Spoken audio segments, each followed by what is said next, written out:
सही बच्चों को नमस्कार। हम बात कर रहे थे नीट के जो पीवाईक्यूज पूछे गए हैं प्रीवियस ईयर क्वेश्चन के, उनका सलूशन प्रोवाइड कर रहे थे। उसके तहत इलेक्ट्रिक चार्जेज एंड फील्ड, ये क्लास 12th का पहला चैप्टर है, इसके क्वेश्चन डिस्कस कर रहे थे। ठीक है, इसके कुछ क्वेश्चन हम डिस्कस कर चुके हैं, उनको इसी प्लेलिस्ट में डाल दिया है। जो प्लेलिस्ट बनी होगी इलेक्ट्रिक चार्जेज एंड फील्ड की, उसमें देख लीजिएगा। अब बेसिक खिदमत है। नेक्स्ट क्वेश्चन देखिए, एक क्वेश्चन है, ये आपका पूछा गया है नीट 2016 में। हाँ, इस क्वेश्चन को थोड़ा हम मानेंगे, थोड़ा दमदार है। नीट 2016 का क्वेश्चन है, ये थोड़ा दमदार मानेंगे, थोड़ा सा मैथमेटिक्स लगेगी इसमें, बहुत ध्यान से समझिएगा। टफ नहीं है। अब वो तो हमको कहना ही पड़ेगा, टफ नहीं है। समझिएगा। लिखा है कि two identical charge spheres. Identical charge का मतलब एक जैसा चार्ज है, दोनों में पॉजिटिव है, दोनों में निगेटिव है, जो भी है सेम है। Two identical charge spheres suspended from a common point by a massless string of length L. अब मासलेस स्ट्रिंग से उसको लटकाया, तो अगर दो मासेस करोगे तो लटकाओगे तो ये ऐसे ऐसे टच करेंगे ना भाई। ऐसे अगर एक स्ट्रिंग ले लीजिए, इसमें दो मास लटका दीजिए, तो मास अल्टीमेटली ये तो ऐसे स्ट्रिंग एक ही रहेगी ना। जैसे दो स्ट्रिंग ले लीजिएगा, इसमें लटकाइए और ऐसे लटका छोड़ दीजिए, तो ऐसे आ जाएंगे ऐसे। ठीक है, लेकिन चूंकि चार्ज है, तो जब वो नजदीक आएंगे दोनों तो रिपेल करेंगे एक दूसरे को। तो ये कह रहे हैं कि are initially at distance D apart because their mutual repulsion. वो म्यूचुअल रिपल्सन के कारण वो डी डिस्टेंस पर है। ठीक है, अब देखिए, अच्छा रिप्लेसमेंट जो डिस्प्लेसमेंट भी कैसा होगा, दोनों सेम फोर्स लगाएंगे तो सेम ऐसे जाएंगे, नहीं एक खड़ा रहे एक इधर चला जाए ना, दोनों सेम ऐसे जाएंगे दूरी पे, है ना। तो यानी कि कुल मिलाकर के डायग्राम, अभी हमने पूरा क्वेश्चन पढ़ा नहीं है, अच्छा पढ़ लेते हैं। The charges begins to leak. अब उसका चार्ज लीक होने लगा, लीक मतलब खत्म होने लगा। At from both spheres at a constant rate. भाई लीक होने का भी रेट होगा ना, कि पर सेकंड कितने कूलाम चार्ज उसका जीरो होता घटता जाएगा। ठीक है, पॉजिटिव है तो जीरो होता जाएगा, निगेटिव होता जाएगा, एक समय आके जीरो हो जाएगा। तो जब वो लीक होता जाएगा तो क्या होगा, स्फेयर एक दूसरे के पास आना शुरू करेंगे। भाई स्फेयर तो ऑलरेडी, अगर धागे से दो चीजें लटका दो, दो आदमियों को धागे से लटका दो ऐसे रस्सी से, तो ऐसे एक ही जगह आके लटक जाएंगे ना, अगर एक डाल पे लटकाओगे। और बिकॉज ऑफ दियर चार्जेस वो दूर हैं, चार्ज लीक हो रहा है तो फिर वो नजदीक आएंगे। तो एक कांस्टेंट रेट से चार्ज लीक होता जा रहा है, तो कांस्टेंट रेट से वो नजदीक आते जा रहे हैं। तो उसमें वेलोसिटी है, तो वेलोसिटी और दूरी के बीच क्या रिलेशन है, यही आपसे पूछ रहे हैं। ठीक, तो कह रहे हैं कि charges the begins to leak from both spheres at a constant rate. As a result, the spheres approach each other, एक दूसरे की तरफ आ रहे with velocity v. The v varies as a function of distance x between the spheres is. v और x में एक relation निकालना है, जरा सावधान। पहले तो शुरुआती करते हैं कि लफड़ा क्या है। लफड़ा ये है कि यहाँ से दो चार्ज लटकाए गए किसी धागे से, तो नियमता यहाँ पर दोनों को लटकना चाहिए था आकर के, लेकिन यहां ना आकर के वो यहां पर आ गए, यानी ये इधर आ गया और ये इधर आ गया, है ना। ये स्फीयर इधर आ गया, ये स्फीयर इधर आ गया, दोनों के बीच की डिस्टेंस स्मॉल डी शुरुआत में, बाद में एक्स मान लेंगे हम, स्मॉल डी है। जब चार्ज लीक होने लगा, तो ये एक मिनट थोड़ा नजदीक ले आते हैं। जब चार्ज लीक होने लगा तो डिस्टेंस एक्स किसी समय नजदीक आने लगे तो एक्स हो गई, तो हमने फिलहाल इसको एक्स ही मान लिया। ठीक है, क्योंकि स्मॉल एल का कहीं यूज नहीं है, एक्स का यूज होना है। देखिए, जब हमने इसको लटकाया होगा तो यहां पर क्या एक्शन हुआ होगा, इधर डायग्राम बनाते हैं। नियमता ये ऐसे लटकना चाहिए था आकर के, ठीक है, तो ऐसे ना होकर के वो स्फीयर यहां आ गया और एक स्फीयर इधर आ गया, सेम डिस्टेंस पे आएंगे। ठीक है, ये इनके बीच की दूरी हो गई, एक स्फीयर इधर एक स्फीयर इधर, और यहां से दोनों लटके हुए थे, ये दोनों स्फीयर्स हैं। ठीक है, तो इनका वेट भी एक्ट करेगा। मैं एक को पकड़ लेता हूं, इसका वेट नीचे की तरफ काम करेगा mg। ठीक है, और इस डोरी का टेंशन भी एक्ट करेगा, वो तो अंडरस्टूड है। आपने 11th क्लास में फ्री बॉडी डायग्राम पढ़े होंगे, नहीं पढ़े ही होंगे, वहीं पे कॉन्सेप्ट इसका है।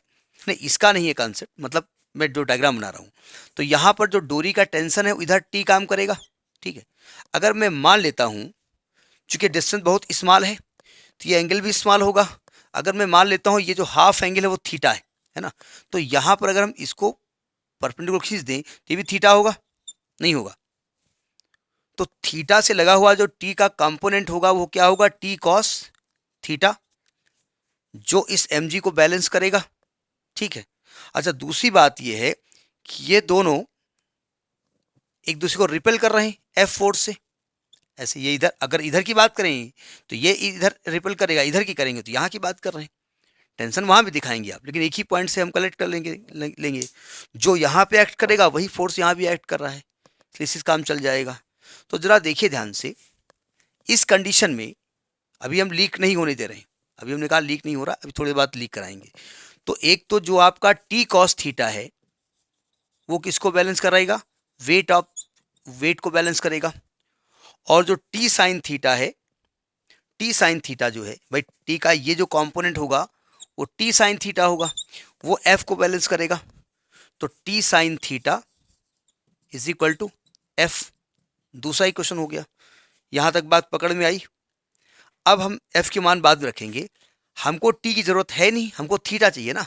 बिना थीटा के हम ये डिस्टेंस कैसे निकालेंगे। अच्छा, अब हमने मान लिया है कि ये हल्का हल्का लीक होने लगा है, ये डिस्टेंस एक्स हो गई है, ठीक है। तो ये डिस्टेंस कितनी हो जाएगी, x/2।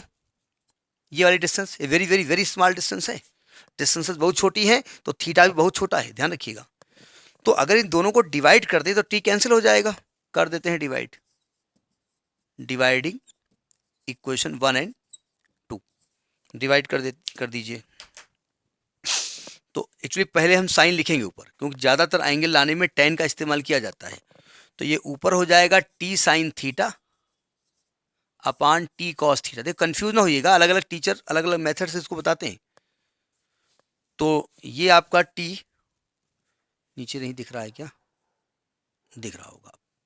फिर मैं अब मोबाइल से शूट होता है, अब बहुत महंगा कैमरा तो हम ले नहीं सकते।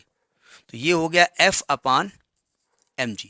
तो यहाँ से टेन थीटा हो गया, और एफ की वैल्यू क्या होगी, चूंकि इलेक्ट्रोस्टैटिक फोर्स है एफ बाद में रखते हैं, एफ अपान एम जी। पहले तो हमको थीटा निकालना पड़ेगा ना। ये क्वेश्चन नंबर 1 हो गया, ठीक। ये क्वेश्चन नंबर 3 हो गया। अब मैं इस थ्योरी को रब कर देता हूँ। थ्योरी समझ में आ रही होगी कि जो लीक होगा चार्ज वो एक कांस्टेंट रेट से होगा। The rate of change of charge D Q by D T small होगा, ठीक है। और वेलोसिटी होती है D X by D T. भाई अगर दूरी चेंज हो रही है तो rate of change of displacement ही तो आपका वेलोसिटी होती है, तो हमको वो जरूरत पड़ेगी। इस क्वेश्चन को मैं रब कर रहा हूँ। अब हम टेन थीटा कैसे निकालें। अब टेन थीटा निकालने में एक टेक्निक है। हमको ये दूरी मालूम है x/2, ये धागे की लंबाई मालूम है l, तो ये होगी परपेंडिकुलर और ये होगी हाइपोटेन्यूज। और टेन थीटा होगा आपका बेस मान, परपेंडिकुलर मान बेस होता है। तो हमने कहा चूंकि थीटा बहुत स्मॉल है तो टेन थीटा को हम केवल थीटा लिख सकते हैं, और इसको हम चाहें तो साइन थीटा लिख सकते हैं, ठीक है। तो ये हो जाएगा परपेंडिकुलर x/2 अपान l। ये ऐसे समझ लो, या यूं कहिए कि चूंकि आपको बेस चाहिए, ये वाली साइड चाहिए, और चूंकि ये जो हाइपोटेन्यूज है बहुत बहुत इसके क्लोज है, तो इसकी लंबाई भी l ही होगी, क्योंकि धागा ही तो है ये l लंबाई का। तो दोनों केस से आप समझ सकते हैं। तो ये x/2l हो गया। समझ में आ गई बात, नहीं आ गई? इसको उठा के क्वेश्चन 1 में रख दो, 3 में। तो बाई क्वेश्चन 3 देखिए ध्यान से, एफ टेन थीटा क्या लिख दिया, x/2l is equal to 1/mg। अब जगह f की वैल्यू देखिए तो क्या आएगा, 1/4πε0। दोनों का चार्ज सेम है तो q इंटू क्यू यानी क्यू स्क्वायर बाई दोनों के बीच की दूरी कितनी है x। x ले लो या l ले लो, पहले l थी तो मैं इसको l स्क्वायर लिख सकता हूं या x स्क्वायर लिख सकता हूं, इसको हम l स्क्वायर मान रहे हैं, ठीक है। अब चूंकि हमने यहां पर x मान रखा है इसको, ठीक, x स्क्वायर लिख दो इसको। अब आपको यहाँ पर Q निकालना है ना। अब देखो ध्यान से, सावधान, हम Q स्क्वायर को अकेला किए दे रहे हैं। Q square is equal to, इधर देखिए, इधर x/2l है, ये x स्क्वायर इंटू में आएगा mg इंटू में आएगा 4πε0 आएगा, है ना। अब चूंकि हमको केवल चार्ज लीक हो रहा है और डिस्टेंस कम हो रही है ना, वेलोसिटी हो रही है, उसी में रिलेशन निकालना है आपको। तो आप क्या करेंगे, यहां से Q की वैल्यू निकालिए। देखो 4πε0 इंटू mg/2l, अंडर रूट अलग कर दो, x की पावर 3 आएगा ना यहाँ से, तो 3/2 अलग कर दो। ये पूरा कांस्टेंट है, ये ध्यान रखिएगा। यानी ये एक तरीके से कांस्टेंट चाहो तो इसको c मान लो, c into x power 3/2 q। अब इसको x के t के रेस्पेक्ट में डिफ्रेंशिएट कर दो। अब यहाँ मैथमेटिक्स लग गई, ठीक है। इसके लिए मैथमेटिकल फिजिक्स थोड़ी पढ़नी पड़ेगी आपको। है ना। तो Q का डिफरेंशिएशन क्या होगा, dQ बाई dt, कांस्टेंट ऐसे लिखा रहेगा, और इसका क्या होगा 3/2 x की power 3/2 -1 into dx by dt। ठीक है, ये कह रहे हैं कांस्टेंट है, rate of decay, rate of leakage constant है, तो इसको सी डैश मान लो, is equal to 3/2 into C into X की पावर, ये कितना आएगा 1/2 आएगा, और ये वेलोसिटी हो गई जाकर के। अब वेलोसिटी निकालना है, इसको इधर ले आओ, तो 2c डैश अपान 3c, ये ऊपर है 3c इंटू एक्स पावर -1/2, ये पूरा कांस्टेंट है, तो v प्रोपोर्शनेट एक्स पावर -1/2, यानी इस प्रकार से वेलोसिटी डिस्टेंस के साथ रिलेटेड होगी। ठीक है, ये आपका जो पार्ट इसमें दिया हुआ है that is part number B. अब जो भी पार्ट उसमें आया हो, तो ये वाला आंसर इसका सही था। ये नीट 2016 का क्वेश्चन है, नीट 2016 नीट में पूछा गया था।